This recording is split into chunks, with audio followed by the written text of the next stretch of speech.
우리에게 주신 하나님의 말씀은 사사기 6장 11절에서 18절까지 말씀 보겠습니다. 사사기 6장 11절에서 18절까지 말씀입니다. 새번역으로 구약 334페이지에 있습니다. 하나님 말씀 봉독해 드리겠습니다. 주님의 천사가 아비에셀의 사람 요아스의 땅 오브라에 있는 상수리 나무 아래에 와서 앉았다. 그때 요아스의 아들 기드온은 미디안 사람들에게 들키지 않으려고 포도주 틀에서 몰래 미리삭을 타작하고 있었다.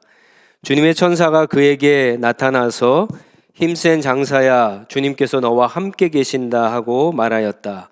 그러자 기드온이 그에게 되물었다. 감히 여쭙습니다만 주님께서 우리와 함께 계신다면 어째서 우리가 이 모든 어려움을 겪습니까? 우리 조상이 우리에게 주님께서 놀라운 기적을 일으키시어 우리 백성을 이집트에서 인도해 내셨다고 말하였는데 그 모든 기적들이 다 어디에 있단 말입니까? 지금은 주님께서 우리를 버리시기까지 하셔서 우리가 미디안 사람의 손아귀에 넘어가고 말았습니다. 그러자 주님께서 그를 바라보시며 말씀하셨다. 너에게 있는 그 힘을 가지고 가서 이스라엘을 미디안의 손에서 구하여라. 내가 친히 너를 보낸다. 기드온이 주님께 아뢰었다. 감히 여쭙습니다만 내가 어떻게 이스라엘을 구할 수 있습니까? 보시는 바와 같이 나의 가문은 므낫세 지파 가운데서도 가장 약하고 또 나는 아버지의 집에서도 가장 어린 사람입니다. 그러나 주님께서는 내가 반드시 너와 함께 있을 것이니 내가 미디안 사람들을 마치 한 사람을 쳐부듯 쳐부술 것이다 하고 말씀하셨다. 기드온이 또 주님께 아뢰었다. 참으로 나를 좋게 보아 주신다면 지금 나에게 말씀하신 분이 정말로 주님이시라는 증거를 보여주십시오.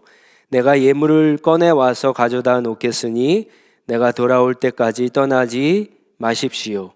그러나 주님께서 대답하셨다. 내가 돌아올 때까지 내가 그대로 머물러 있겠다. 아멘. 이스라엘을 구한 다섯 번째 사사는 기드온입니다. 기드온 하면 가장 먼저 떠오르는 단어가 있죠. 숫자가 있습니다. 300이라고 하는 숫자입니다.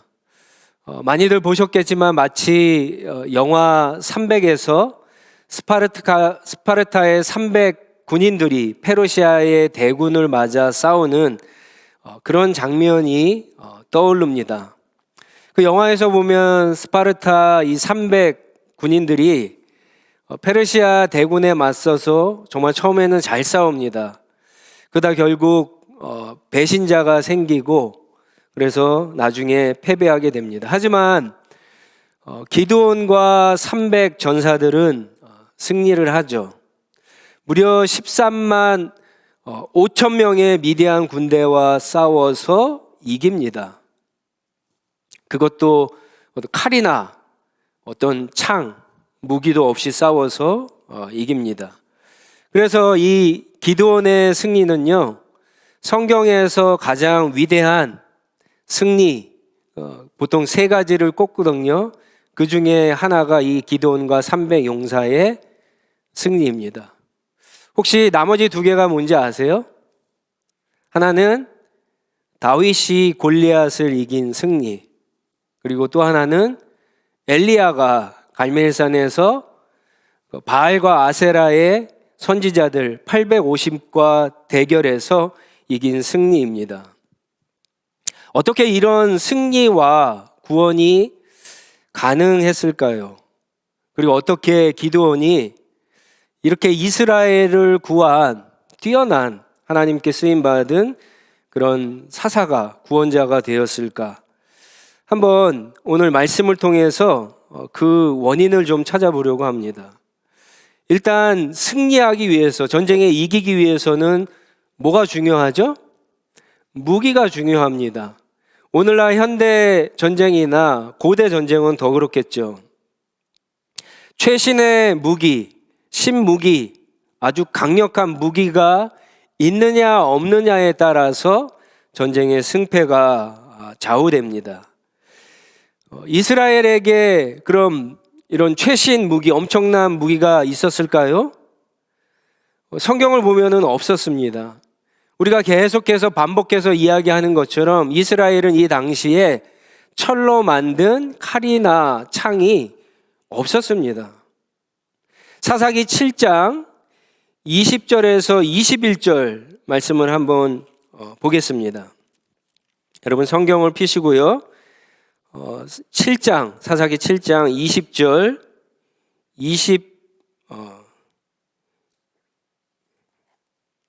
21절 말씀 제가 읽도록 하겠습니다. 세 부대가 모두 나팔을 불며 단제를 깨고 왼손에는 횃불을 들고 오른손에는 나팔을 들고 불면서 주님의 칼이다, 기드온의 칼이다 하고 외쳤다. 그리고 그들이 저마다 제자리에 서서 적진을 포위하니 적군은 모두 아우성치며 달아났다.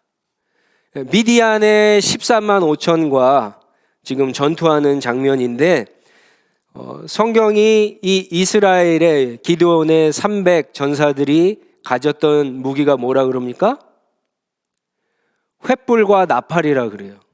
그럼 횃불로 불을 지르고 나팔로 적들을 갖다가 쳐갖고 무찔렀습니까? 그렇게 이야기하지 않습니다. 왼손에 횃불을 들고 오른손으로 나팔을 불었더니 13만 5천 명이 한순간에 막 아웅자웅 하면서 도망치고 그래서 전쟁에 이겼다라고 이야기합니다. 결국은 무기도 없는데 뭐 무기래 봐야 할 것도 없죠. 뭐 횃불이랑 나팔이니까 무기도 없는데 이겼다라고 하는 거예요. 그러니까 무기가 전쟁을 이긴 어떤 비법은 아닙니다. 전쟁에서 이기는 또 한 가지의 방법은 뭐냐? 군사력이죠, 군사력. 얼마나 군인들이 훈련되고 얼마나 훈련된 군사들이 많은가에 따라서 전쟁의 승패가 좌우됩니다. 이스라엘 군대는 300명이었어요. 300명. 그럼 이 300명이 뭐 우리가 아는 것처럼 뭐 헤라클레스나 삼손처럼 대단한 그러한 전사들이었냐? 그렇지도 않다는 거예요. 여러분 7장 2절로 한번 가보세요.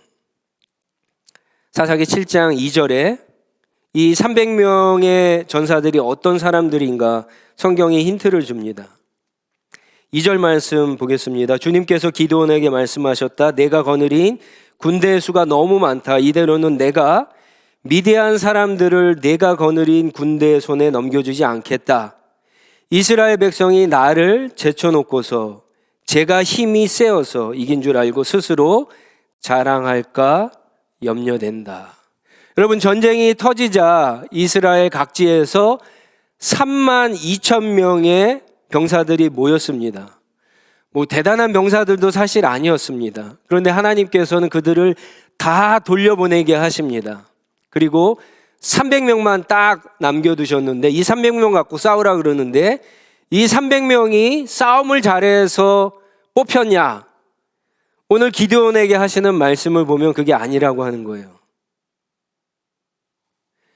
이 300명이 13만 5천 명을 이기는데 무려 450대 1의 승리를 하게 되는데 이 정도가 되어야 이렇게 싸워서 이겨야 너희들이 너희 힘으로 이기지 않고 내가 전쟁을 이기게 했다라고 하는 것, 하나님이 전쟁을 이기게 하셨다라고 하는 사실을 너희들이 알게 되기 때문에 내가 300명만 택한다. 여러분 이렇게 말씀하시는 거죠. 그러니까 군사력으로 이긴 것도 아닙니다. 마지막으로 또 전쟁에서 이기는 방법이 한 가지 있습니다. 그게 뭐냐면은 전쟁에서 가장 중요한 게 또 지도자죠. 리더입니다. 리더. 그 역사에 나오는 여러 가지 전쟁들 보면은 뭐 오늘날의 전쟁도 그럴 수 있겠죠. 군사들의 숫자가 부족하고 무기가 뭐 신무기, 최신무기가 아니래도 진짜 엄청난 승리를 거둘 때가 있습니다. 위대한 지도자, 리더가 있기 때문에 그렇죠. 우리 한국 사람이면 너무나 잘 아는 이수진 장군이 그렇죠.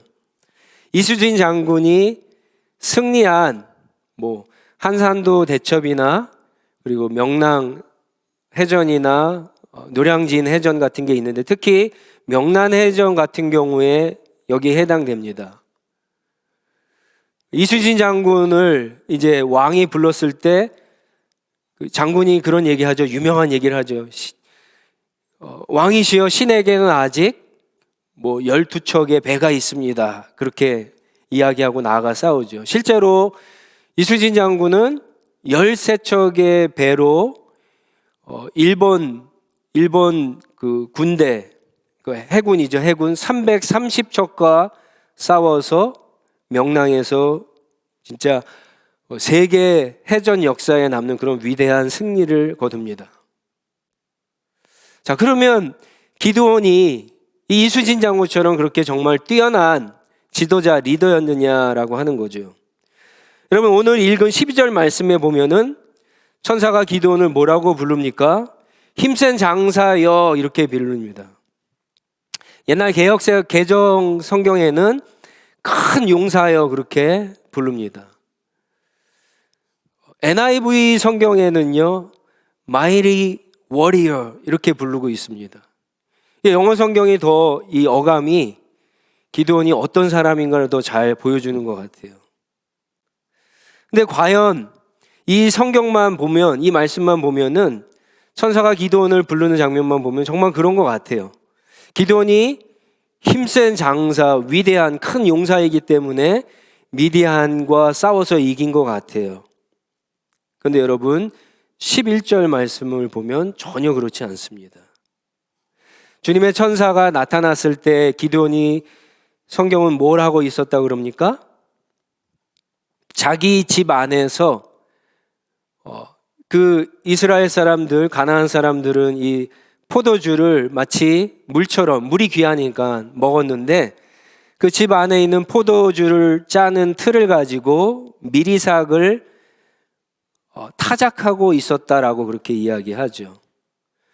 여러분, 이 당시에 미디안 군대가 점령을 하는데 우리가 6장 1절에서부터 10절까지는 읽지 않았지만 여러분 쭉 보시면은 그 전에 가나안이나 다른 민족들이 이스라엘을 압제했던 것과는 상상도 할 수 없을 정도로 이 미디안이 엄청나게 괴롭혔습니다. 얼마나 괴롭혔냐면요, 7년 동안 괴롭혔는데 2절에 보면은요, 너무 괴로워갖고 이스라엘 사람들이 산속으로 피했다 그래요. 산속에 동굴을 파서 거기서 숨어 지냈다라고 이야기합니다. 그리고 또 그 밑에 보시면은 이 미디안 사람들을 성경은요, 마치 메뚜기 떼와 같다라고 이야기해요. 5절에 보면 메뚜기 떼가 엄청나게 한번 지나가면 어떻게 됩니까? 농작물은 다 없어지죠. 그 식량이라고 하는 식량은 완전히 다 없어져 버리는데 이 미디안 사람들이 그랬다는 거예요. 추수만 하려 그러면 와서 다 없애버리고 다 빼앗아 갔다라고 하는 거예요. 그러니까 먹을 게 없었어요. 그러니까 산속으로 도망갔는데 이 기드온은 혹시라도 빼앗길까봐 집 안에 숨어서 포도주를 짜는 틀을 가지고 미리삭을 타작해서 지금 식량을 몰래 만들고 있었다라고 하는 거예요. 자, 여러분, 이런 기드온의 모습 속에서 13만 5천 명과 싸워서 이길 수 있는 어떤 리더의 모습이 조금이라도 있습니까? 없죠. 하나도 없어요. 없습니다. 기드온이 진짜 그런 뛰어난 용사였고 지도자였다고 한다면 그런 거 두려워하지도 않아요. 벌건 대낮에 미리삭을 타작하는 기계로 타작하고 있어야죠. 빼앗길까봐, 누가 볼까봐, 그래서 미디안 사람들에게 혹시 고할까봐 몰래 집안에 숨어서 포도주를 짜는 그 틀을 이용해서 식량을 만들고 있는 거예요. 이뿐만이 아닙니다. 여러분, 하나님이 이스라엘을 구하라고 명령하십니다. 그랬더니 15절에 뭐라 그러냐면은 6장 15절에 하나님, 내가 어떻게 이스라엘을 구할 수 있겠습니까? 우리 가문은 12지파 중에서도 가장 약한 므낫세 지파이고 우리 가문은 그 므낫세 지파 가운데서도 가장 약한 집안입니다. 제가 어떻게 구할 수 있습니까? 여러분, 이게 겸손일까요? 이 문맥을 보시면 이것은 겸손이 아니에요. 이런 얘기예요. 하나님, 저보다 뛰어난 사람이 이스라엘에 많이 있잖아요. 왜 하필 저입니까? 다른 사람을 사용하세요.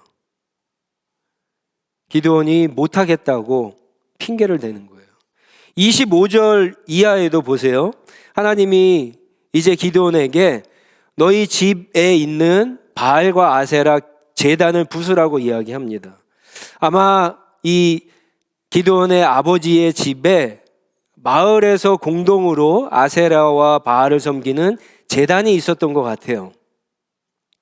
근데 그 제단을 먼저 파괴하라고 하나님 명령을 내리세요. 파괴는 하는데 기드온이 어떻게 파괴를 하느냐?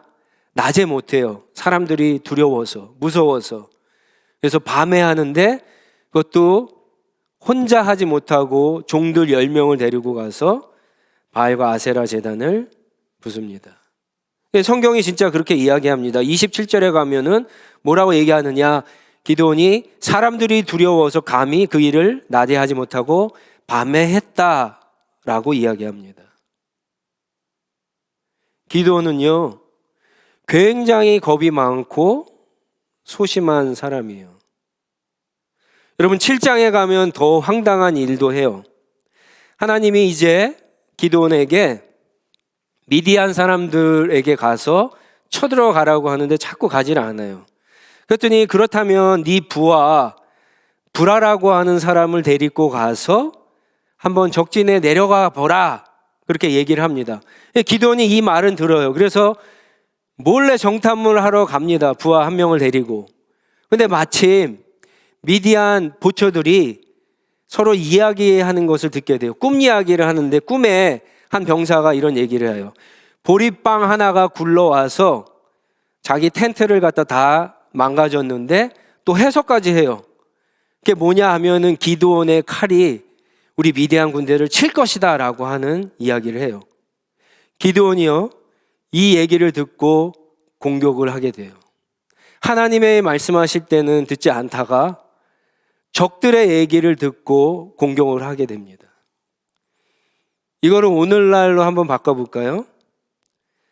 교회가 어떤 일 때문에, 중요한 일, 혹시 어려운 일 때문에 전 교인이 모여서 여러분 기도를 합니다. 기도를 하는데 말씀을 통해서 하나님께서 우리에게 응답을 주세요. 근데 목사도, 교회 리더십도, 모든 성도들도 믿지 않아요. 그래서 결정한 게 뭐냐? 토론토에 있는 유명한 점장에게 가서 물어보는 거예요. 그랬더니 점장이가 맞다고, 너희들 이렇게 하면 된다고, 너희들이 받은 응답이 맞다고 그렇게 얘기해 주니까 그 점장의 말을 듣고 하는 것과 똑같은 거예요. 여러분, 기드온이 이런 사람이었어요. 그런데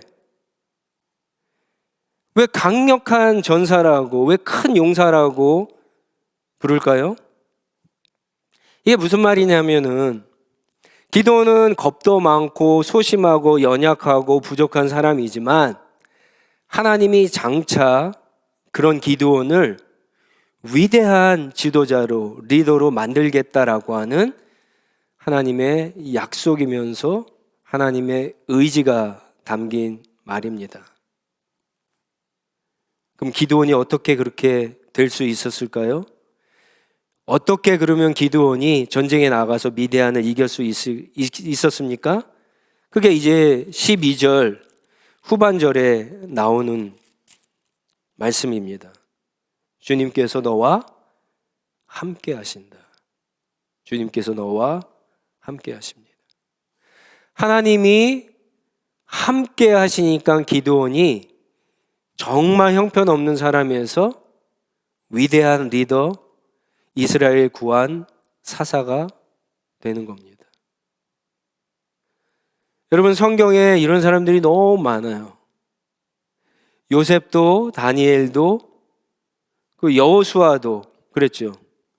여호수아 1장 5절에 보면은 여러분, 위대한 지도자 모세의 뒤를 이어서 가나안에 들어가서 가나안에 있는 그 강력한 가나안 7 족속들을 점령하는 게 쉬운 일이 아닙니다. 여호수아는 모세의 비서였어요.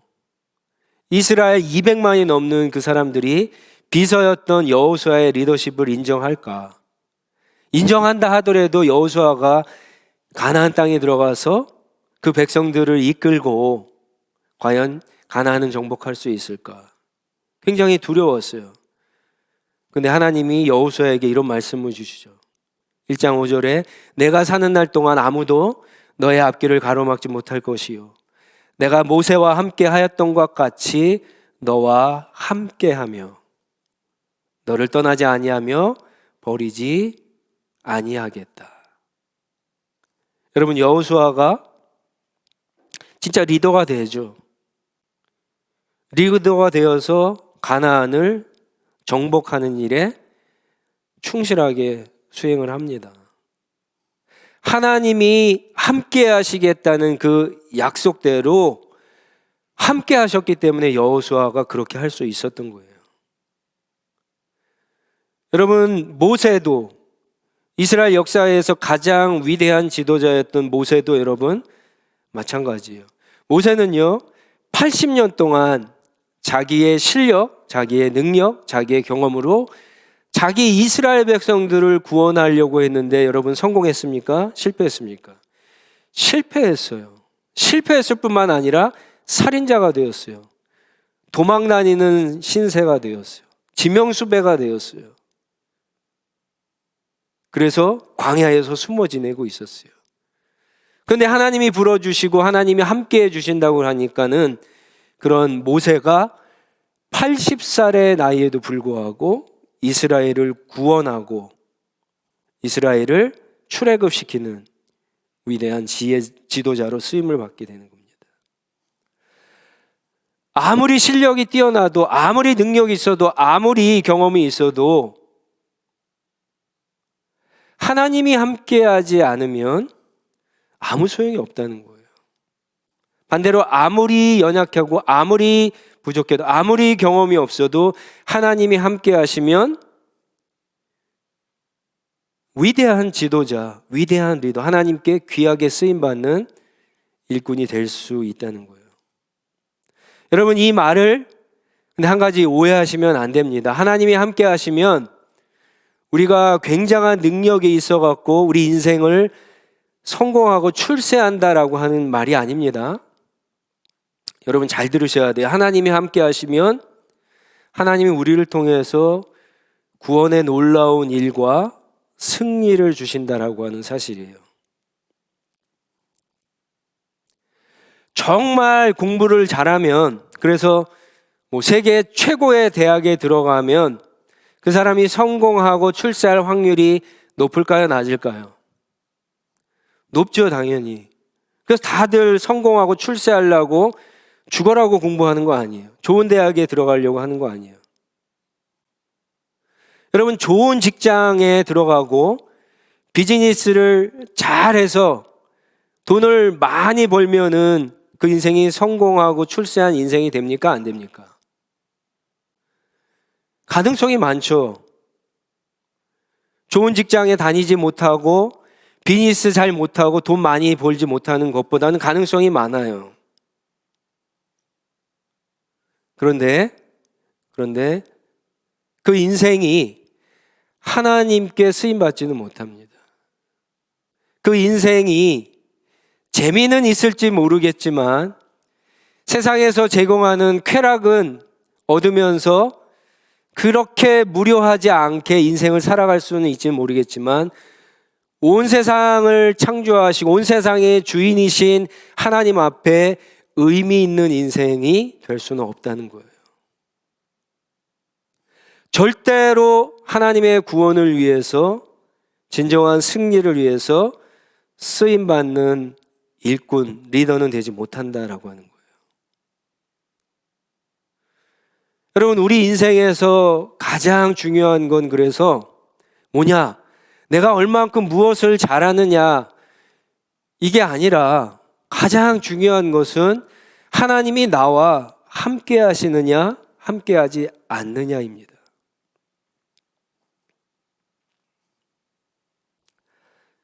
다시 본문으로 들어와서 여러분 기드온을 보세요. 기드온에게 하나님이 힘센 용사여, 내가 너와 함께 하겠다라고 약속하셨어요. 이 약속은 모세에게 약속했던 거고, 요셉에게 약속했던 거고, 여호수아에게 약속했던 약속과 똑같은 거예요. 근데 기드온이 믿지를 않습니다. 계속해서 의심해요. 그리고 오히려 하나님께 따집니다.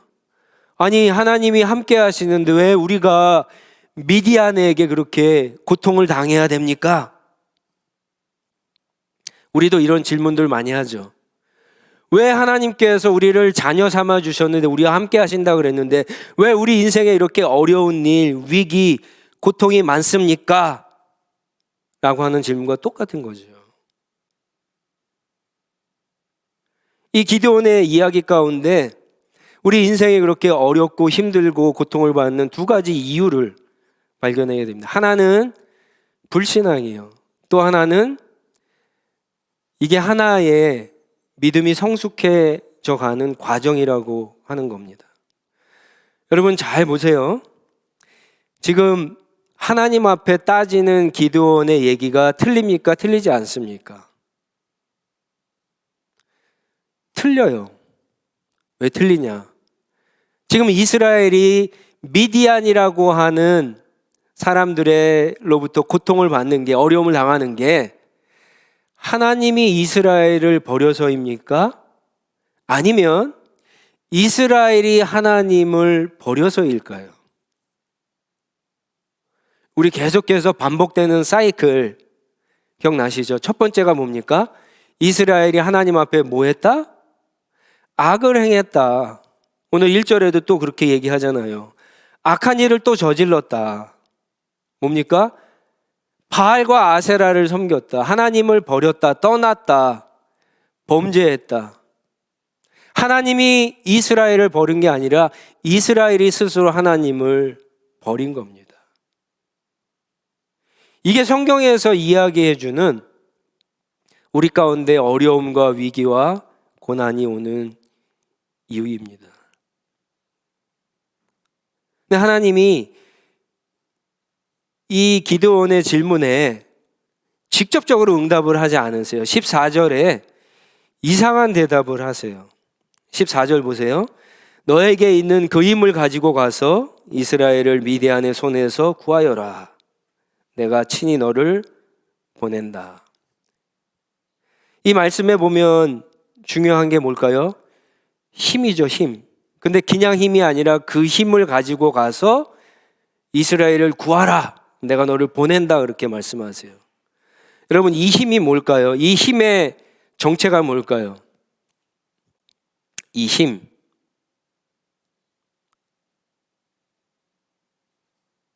이 힘이 뭡니까?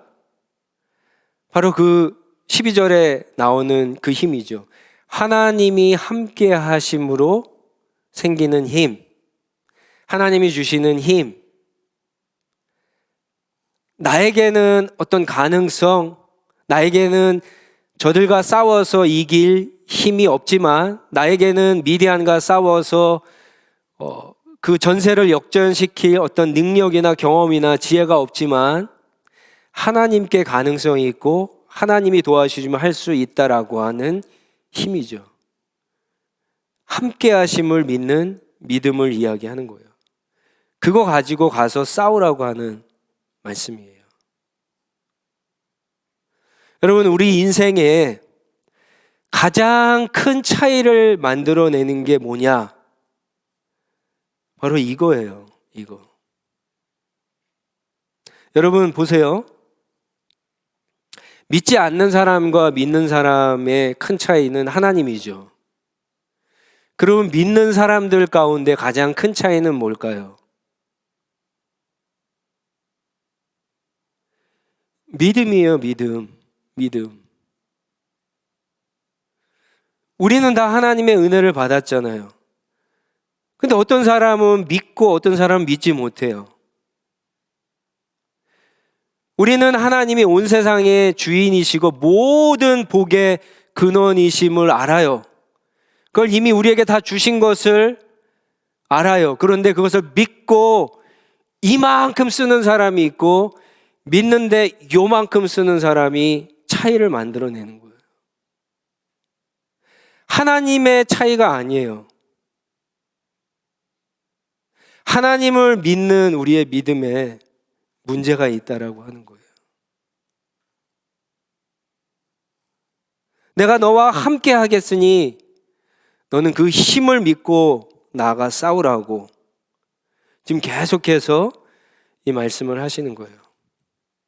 또 한 가지요. 우리 인생에서 어려움과 고난을 당하는 이유는 이게 믿음의 프로세스, 과정이기 때문에 그래요. 보세요.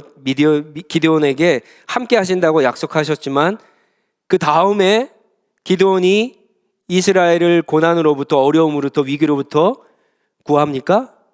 문제를 해결합니까? 아니에요. 굉장히 오랜 시간과 과정이 있어요. 사실은 얼마 되지 않죠. 근데 여러분, 기드온의 이야기가 기드온의 아들, 이제 9장에 가서 아비멜렉이라는 아들이 나오는데 그 아들의 이야기를 합치면은요, 6장에서부터 9장까지 무려 4장이나 돼요. 삼손보다도 많아요. 근데 여러분, 이제 한번 쭉 읽어보시면 알겠지만 진짜 쓸데없는 얘기들이 많아요. 계속해서 하나님께서 말씀하는데 믿지를 못해요. 그러니까 또 하나님이 참으시고 기드온에게 이 얘기가 계속해서 반복이 돼요. 왜 그럴까요? 지금 하나님이 구원하는 것도 구원하신 거지만 이 기드온의 믿음을 갖다가 지금 계속해서 단단하게 지금 만들어 가시는 과정들을 보여주시는 거예요.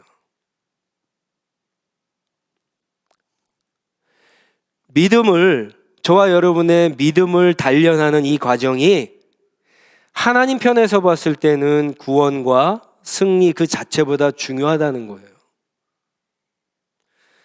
일 중심적으로 생각하면 우리는 항상 어떤 결과를 생각하는데 하나님에게는 그 결과는 아무것도 아니에요, 사실은.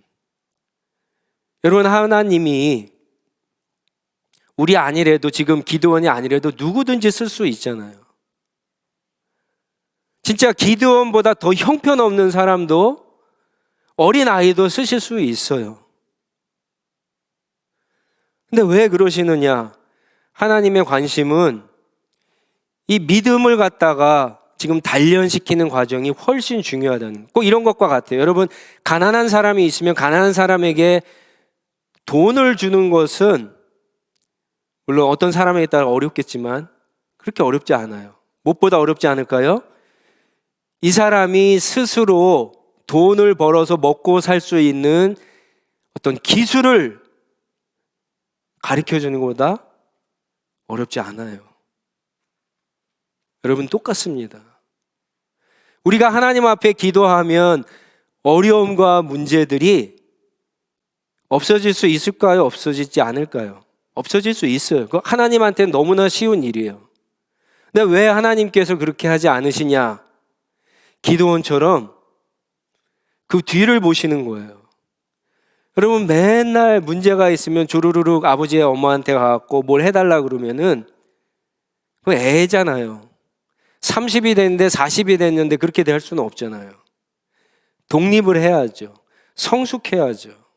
나이에 맞게, 신앙의 연수에 맞게 그렇게 하나님과 인격적인 관계 가운데 신앙생활을 해야죠.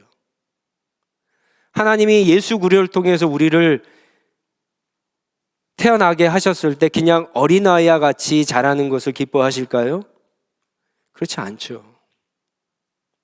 그래서 우리 인생에 우리가 기도를 해도 하나님 앞에 매달려도 때로는 우리 어려움과 문제와 고난이 빨리 없어지지 않는 겁니다. 하나님의 관점에서 이게 훨씬 더 중요한 거예요. 이게 더 옳은 거고요. 더 나은 방법이에요. 누구한테?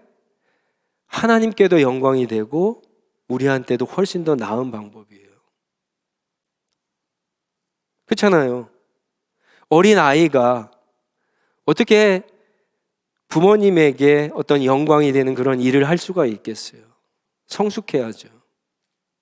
그럼 성숙하면 이 사람에게도 그게 영광이죠. 똑같은 겁니다. 우리가 성숙하면 하나님께 영광이 될 뿐만 아니라 우리 자신에게도 좋은 거예요. 하나님의 관심이 여기에 있다라고 하는 겁니다. 그렇다고 여러분, 하나님이 말씀하셨으니까, 약속하셨으니까 가만히 있어도 시간이 지나면 저절로 우리가 성숙해진다라고 하는 것은 아닙니다. 시간이 아무리 흘러도요, 저절로 문제가 해결되고 어떤 상처와 고난이 치유되고 회복되는 것은 틀립니다. 그렇지 않습니다. 여러분, 예수님께서 마태복음 28장에 이런 명령을 하시죠. 세상 끝날까지 너와 함께 하겠다. 너희와 함께 하겠다. 이 약속을 주세요. 그죠? 또 함께 하겠다. 약속하세요. 근데 그 전에 무슨 말씀을 하세요? 너희는 가만히 있으라 그렇게 말씀하세요? 아니에요. 너희는 가라. 모든 민족으로 가르치고 세례를 주고 제자로 만들라. 이 명령을 주세요. 무슨 말입니까? 하나님이 하시는 일은 하나님이 하게 놔두고 우리가 하는 일은 우리가 해야 된다라고 하는 거예요. 그랬을 때 이 모든 것들을 통해서 하나님이 우리의 믿음을 성숙하게 하고 단련시켜서 하나님의 놀라운 구원의 역사와 그리고 승리를 위해서 우리를 사용하시는 겁니다. 여러분 둘 중에 누가 위대한 리더이고 귀하게 쓰임받는 리더가 될까요? 뛰어난 실력과 능력과 경험을 가지고 있는 사람일까요? 아니면 연약하고 부족한 사람일까요? 누굴까요? 둘 중에 하나 대답하시면 이제 틀린 거예요. 그렇죠? 누가 그런 사람이 된다고요? 앞에 거랑은 상관이 없다고요. 하나님이 함께 하시느냐, 함께 하지 않느냐, 이게 정답입니다. 여러분, 하나님이 우리와 함께 하시죠. 이것을 믿으셔야 돼요. 하나님은 우리와 함께 하지 않는 적이 없으세요. 이게 성경의 말씀이에요. 예수님이 요한복음 14장 15절에 그런 말씀을 하셨잖아요. 내가 가는 게 좋다. 왜? 다른 보혜사 성령께서 오셔서 너희와 영원토록 함께 하신다라고 말씀하셨잖아요. 근데 우리가 살아가면서 여러분 그거 느끼세요? 그거 경험하세요? 정말 믿으세요? 그래서 하나님 앞에 하나님과 함께 하는 것처럼 그렇게 생활하고 계시느냐고요. 그렇지 못할 때가 많잖아요. 왜요? 우리 느낌으로, 우리 기분으로, 그렇죠? 우리 감정으로 어떨 때는 하나님이 계신 것 같기도 하는데 그러면 뭔가 좀 열심히 기도하는 것 같고 조금 믿음의 어떤 행동들을 하는 것 같은데 내가 좀 신앙생활 제대로 못하고 있는 것 같이 느껴지고 그런 기분이 들고 감정이 들면 그렇다라고 하는 거죠. 여러분, 믿음이라고 하는 것은요, 하나님의 말씀, 진리, 은혜에 근거하는 거예요. 내 기분, 내 상황, 내 조건과 상관이 없는 거예요. 그렇기 때문에 오늘 우리가 꼭 기억해야 될 게 뭐냐? 하나님은, 예수님은 오늘도 우리와 함께 하신다라고 하는 사실이에요. 여러분, 그것을 믿으시면 기드온과 똑같은 인생의 어떤 상황을 만났을 때 주님과 이렇게 씨름할 시간이 필요 없다라고 하는 거예요. 그 하나님 말씀하시면, 하나님이 함께 하심을 진짜 믿는다면 그 다음에 우리의 기도는 달라져야죠. 어떻게 그러면 해야 되냐고 물어야겠죠. 지혜를 달라고 그렇게 이야기해야 되겠죠.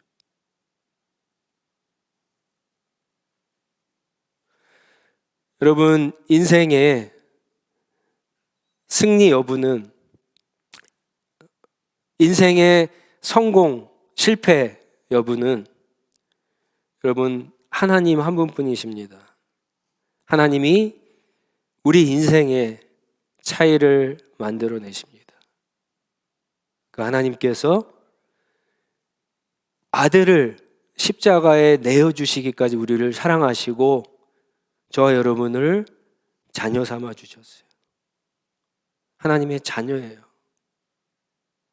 그리고 우리와 영원히 성령을 통해서 함께 하신다라고 하는 약속을 해주셨어요.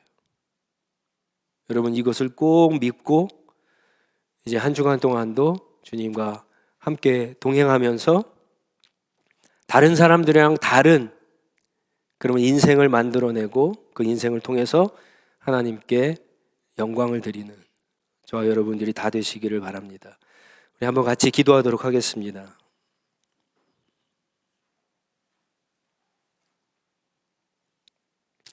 주신 말씀 묵상하면서 기도하시겠는데요. 이 질문부터 한번 해보시기 바랍니다. 이것을 대답하셔야 돼요. 똑바로. 하나님이 지금 나와 함께 하느냐 하지 않느냐, 이 질문부터 여러분 대답하실 수 있어야 돼요. 성경을 읽어보세요. 성경이 정말 진리라고 믿으신다면 성경에 너무나 많은 곳에서 하나님이 우리를 사랑한다고, 우리와 함께 하신다라고 약속들이 엄청 많이 있잖아요. 왜 그렇게 많이 약속하셨을까요? 하나님이 인생을 아시기 때문에 그렇죠. 우리가 맨날 이것을 까먹고 사니까.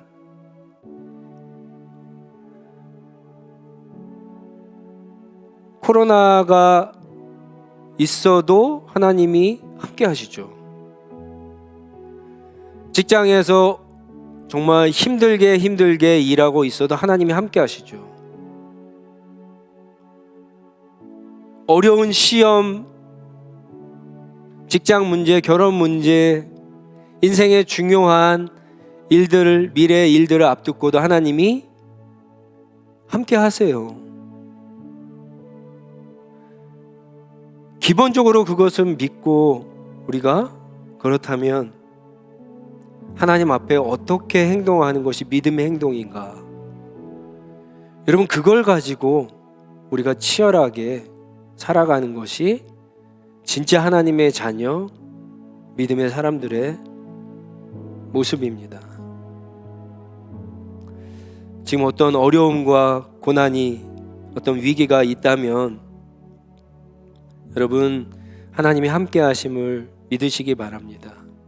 그리고 그 고난과 어려움을 하나님 해결해 주세요, 이렇게 기도하는 것도 좋지만 우리가 오늘 말씀을 통해서 배웠다시피 어떠한 고난과 어려움과 문제가 있어도 그거를 해결할 수 있는 믿음의 사람이 되게 해주세요. 여러분, 이제는 이렇게 기도하시기 바랍니다. 그래서 문제만 생기면 하나님 앞에 엎드리는 사람이 아니라 어려운 문제, 힘든 문제도 믿음으로 이겨나가고, 또 우리 주변에 어려운 사람들, 그런 사람들에게도 믿음의 사람으로서 선한 영향력을 끼치는 그런 사람이 되게 해달라고 한번 간절히 기도하도록 하겠습니다. 기도하겠습니다.